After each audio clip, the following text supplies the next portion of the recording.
जी अस्सलाम वालेकुम। मैं हूं नजर अब्बास लंदन से। सर, आप तक कुछ खबरें पहुंच गई। कुछ खबरें जो पहुंची हुई खबरें हैं उनके ऊपर थोड़ी सी बात करना चाह रहा हूं। उनमें से एक तो ये थी कि इमरान रियाज की जो न्यूज़ थी वो बड़ी हॉट न्यूज़ थी कि इमरान रियाज साहब आगे पीछे हो गए, गायब हैं, मुल्क से बाहर हैं, मुल्क से अंदर हैं, कैसे हुआ उनके साथ। एक तो वो थी। फिर एक और खबर पता लगी जो अंदर से निकल रही हैं, जो आजकल मर्ज हो रही हैं।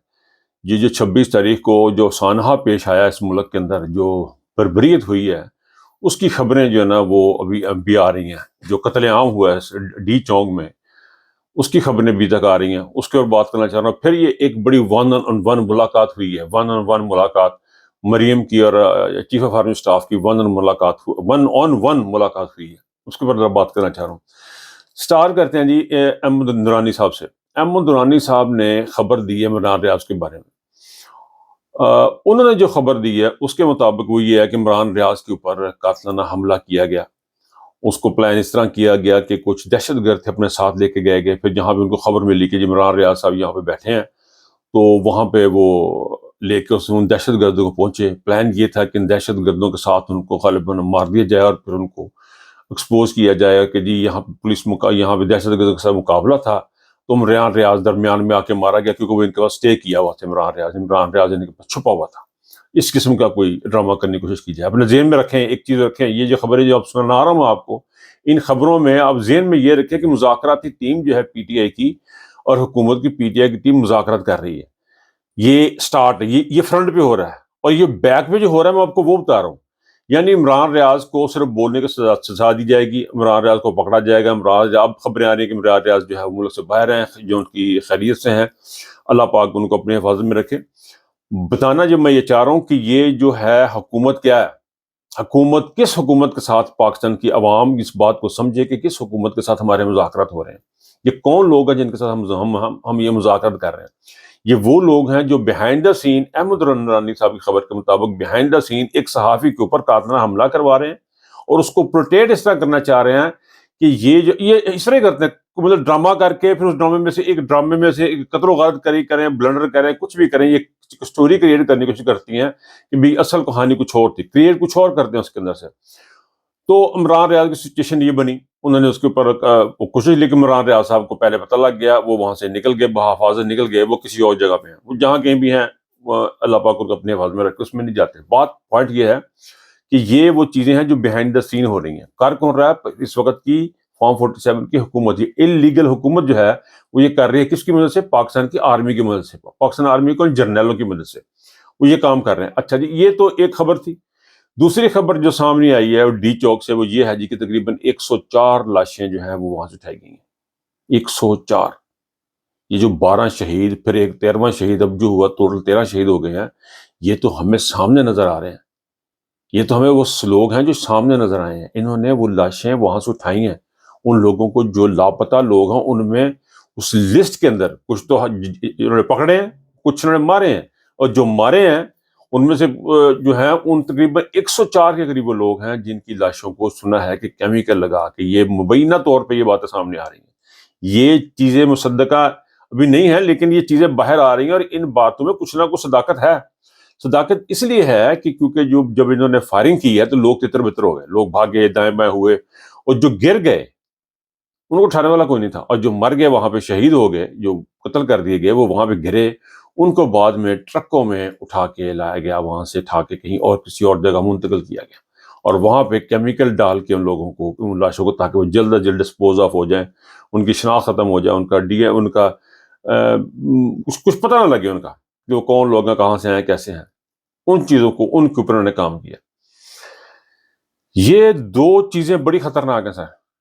इसमें फिर एक खबर और भी आई थी डी चौक की, आपको याद होगा। मैं सर याद दहानी के लिए बात ये दोबारा कर रहा हूँ कि एक ब्रिगेडियर साहब ने हौसला किया जब पुलिस ने कह दिया कि हमने नहीं करना, फलाना नहीं करना। मैं सिर्फ याद दहानी के लिए, बताने के लिए ये कर रहा हूँ, उस मौके पे, जिस मौके पे नेगोशिएशन हो रही है, जिस मौके पे पाकिस्तान तहरीक इंसाफ नेगोशिएट कर रही है, ये कौम को बताना बहुत जरूरी है। इस बात का कौम को पता होना बहुत जरूरी है। याद दहानी के लिए खान साहब एक बात को बार बार कहते थे, बार बार कहते थे, तो वो नक्श हो गई हमारे दिमागों में। तो मैं भी अपने कायद की यूं समझ ले कि इमरान खान साहब की सुन्नत पे अमल कर रहा हूँ, उनकी चीज पे अमल कर रहा हूँ कि आपको ये बताना चाहता हूँ कि बार बार ये डी चौंक में एक ब्रिगेडियर साहब भी थे, उन्होंने फायरिंग शुरू कर दी थी। تاکہ اس لیے کہ تاکہ مجھے وہ جو انکار کر رہے ہیں لوگ، ان کو غصہ آیا یا ان کو وہ موٹیویٹ کر رہے تھے یا جو بھی کر رہے تھے.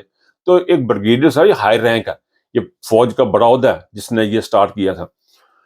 تو یہ تو سچا آپ کی یاد دہاں نکلے. اب اس ساری صورتحال میں ہو رہی ہے کیا؟ نیگوسیشن، مذاکرات ہو رہے ہیں. مذاکرات کس بات پہ ہو رہے ہیں؟ عمران خان کو رہا کرنا. اچھا، مذاکرات میں دو چیزیں مانگی صرف انہوں نے، بہت لمبا چوڑا رولا نہیں پایا. ایک کو نے کہا سارے سیاسی قیدی تھے آ کر دو، دوسری نے کہا جی انویسٹیگیشن کرا لو. اچھا، انویسٹیگیشن خان صاحب کو بھی سلام ہے ویسے، آپس کی گل ہے، میرے والوں بھی السلام علیکم ہی ہے، میں خان صاحب ہوں. یعنی ان لوگوں سے یہ خان صاحب کہہ رہے ہیں کہ جہاں پہ عدالتیں کوئی نہیں ہیں، جہاں پہ بندے ہی کوئی نہیں ہیں، جہاں پہ ان کے بندے مطلب کچھ ہے ہی نہیں، پلے کچھ نہیں ہے، وہاں پہ خان صاحب ان کو کہہ رہے ہیں جی عدالتی کمیشن بنایا جائے جس سے وہ بھاگ رہے ہیں. تواڈے اپنے بندے بنا دو، تواڈے اپنے لوگ تسی بنا دو، لیکن عمران خان صاحب اس کے پیچھے لگے ہوئے ہیں. اچھا جی، یہ تو تھی وہ چیزیں. یہ وہ خطرناک ماحول ہے، جس ماحول یہ بیک اینڈ پہ وہ ماحول ہے جس کے ماحول میں یہ مذاکرات ہو رہا ہے. ٹھیک ہے، تو ہو گئی یہ ساری چیزیں جو ہیں، آپ اندازہ کریں کہ کتنی ڈیوسٹیٹنگ ہے ایسے موقع پہ، جس موقع پہ بیرون ملک سے پریشر آ رہا ہے ان کے اوپر، باہر سے پریشر آ رہا ہے. ٹویٹس امریکہ سے دیکھ لیں، انگلینڈ سے دیکھ لیں، یورپین یونین سے دیکھ لیں، ان کے اوپر متواتر حملے ہو رہے ہیں، متواتر ٹویٹ آ رہے ہیں، ٹویٹ در ٹویٹ آ رہے ہیں. اور ایسے ماحول میں یہ لوگ جو ہیں بیک اینڈ پہ یہ کر رہے ہیں، اور اپنے آپ کو بچانے کے لیے جب ان کے وہ ٹویٹ آنے شروع ہو گئے، جب ان کے اوپر لوگوں کا حملہ ہونا شروع ہو گیا باہر سے، انہوں نے کہا جی مریم بھجی پہ چلی گئی اسلام آباد. مریم صاحبہ کا خارے میں خبر ہے کہ یہ اسلام آباد گئی ہیں، اور 4 گھنٹے کی 1 on 1 ملاقات ہوئی ہے. 1 on 1 ملاقات کا کیا مطلب ہوتا ہے؟ 2 بندے بیٹھے آمنے سامنے، آسے پاسے کہہ لو، آمنے سامنے کہہ لو، نال کہہ لو، بندے 2 سن. اب وہ کس طرح بیٹھے، کس ماحول میں بیٹھے، کتنا قریب بیٹھے، کتنا دور بیٹھے، اس کے بارے میں کوئی ڈیٹیل میسر نہیں ہے. صرف اتنا میسر ہے کہ 1 on 1 ملاقات ہوئی ہے. یہ ہر طرف خبر گرم ہے کہ 1 on 1 ملاقات. اس کا کیا مطلب ہے؟ عاصم منیر صاحب اور ہماری جو چیف منسٹر ہیں، illegal chief minister of Punjab, یہ اکیلے بھی تھے کمرے میں. انہوں نے کی گلاں کی تھیں، گلاں بھی سانوں باہر نہیں پتہ لگیاں. بات ہوئی بھی کہ نہیں ہوئی، 4 گھنٹے ویسے بیٹھے رہے، وہ بھی ہمیں نہیں پتا ڈیٹیل میں، اس کی ڈیٹیل بھی نہیں ہمیں پتا. لیکن 1 on 1 ملاقات ہے. کس ماحول میں؟ جس ماحول میں پاکستان کے اوپر فورن پریشر پڑ رہا ہے، ڈپلومیٹک پریشر پڑ رہا ہے، پاکستان کی بائیکاٹ کی مہم چل رہی ہے، پاکستان کے عوام نے ان کا بائیکاٹ کر دیا ہوا ہے پروڈکٹس کا، پاکستان کی عوام ان سے بات کرنے کو تیار نہیں ہے، حکا پڑی بند کر دو، کس نے گل بات نہ کرنے والی مہم چل رہی ہے، اوورسیز پاکستان کی ریمیڈنس کی مہم چل رہی ہے. ایسے ماحول میں، اور دوسری طرف یہ کر رہے ہیں، لاشیں کرائی جا رہے ہیں، صحافیوں کو اغوا کرنے کی کوشش بھی کی جا رہی ہے، لاشیں انہوں نے چھپائی ہوئی ہیں ڈی چوک کی. اس سارے ماحول میں یہ 1 on 1 ملاقات ہوئی ہے. اور اس ملاقات میں مجھے، اس ملاقات سے نا جو چیز مجھے جو اس ملاقات کی خبر سے جو مجھے جو چیز سمجھ لگی، وہ یہ لگی ہے کہ مریم نے نواز شریف کا ستیہ ناش کر دیا تھا، اور کر دیا ہوا ہے. نواز شریف کو سمجھ آئے نہ آئے، مسلم لیگ نون کو سمجھ آئے نہ آئے، لیکن یہ ایک مسلمہ حقیقت ہے کہ مریم نواز شریف اور تحریک یہ مسلم لیگ نون کے گٹوں میں بیٹھ گئی. یہ خاتون، یہ اتنی کرول قسم کی خاتون ہے. یہ خواتین، اس قسم کی جو خواتین ہوتی ہیں، وہ صرف پرفیوم لگا کے اور سرجری کرا کے گھومتی پھرتی رہتی ہیں.